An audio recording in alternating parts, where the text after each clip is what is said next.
Capitol Hill, home of Congress. To some, heaven on earth. America was founded on basic principles of democracy and equality in order to best serve its people. To ensure that the government didn't become too powerful, there needed to be a separation of powers. The executive, legislative, and judicial branches were all set up with different duties and powers and all have the ability to check the other branches. Still, there will always be the debate of which branch truly has the most power. With the ability to create concrete legislation, approve appointees of other branches, and limit the power of other branches, the legislative branch is the most powerful. We've been following Congressman Glenn Sneeney to learn the intricacies of the legislative branch. Here is an exclusive interview with Mr. Sneeney himself. What makes Congress so powerful? It's powered by the people.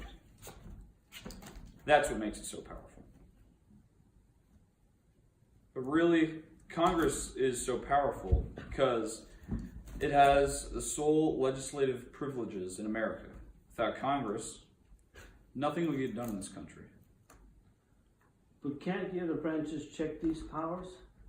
Yeah, but in most cases, Congress has many tools at their disposal to override these checks. For instance, Congress can override a presidential veto. They can also propose amendments to work around judicial review.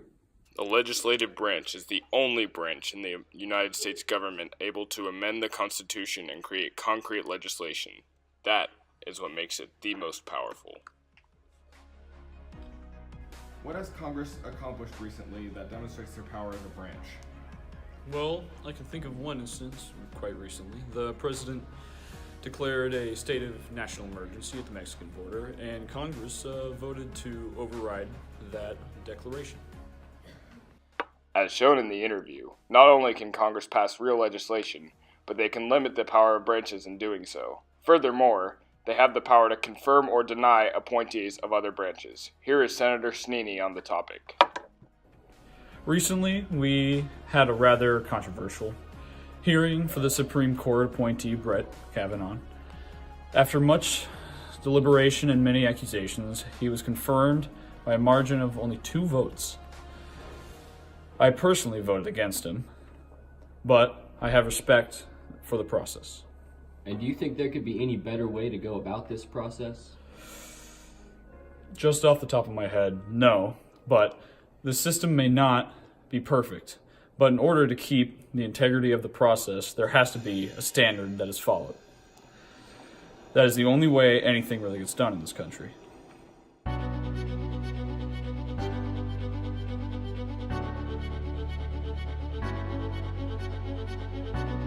Hello, Mr.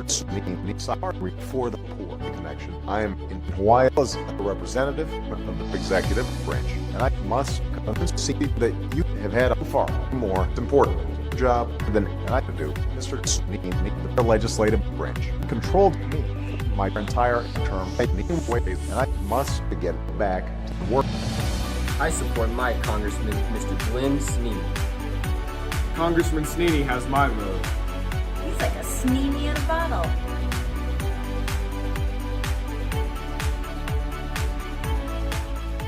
Legislative branch is a slam dunk! The legislative branch was created with one goal in mind: to serve the people of the United States in the context of legislation. With ideas such as the Great Compromise and the creation of the bicameral legislature, the legislative branch has been given apt power to carry out its purpose. The body of Congress is the most powerful body in the United States government. Within the system of checks and balances, Congress can override many of the checks imposed on it by other branches. Congress can deny vetoes by a 2/3 vote. They can also create legislation to work around restrictions other branches impose on them, as well as to restrict the other branches. In addition to these powers, Congress has historically been extremely important in maintaining the integrity of the U.S. government in instances such as the Watergate scandal. For these reasons, Congress has the most power out of any branch in the federal government.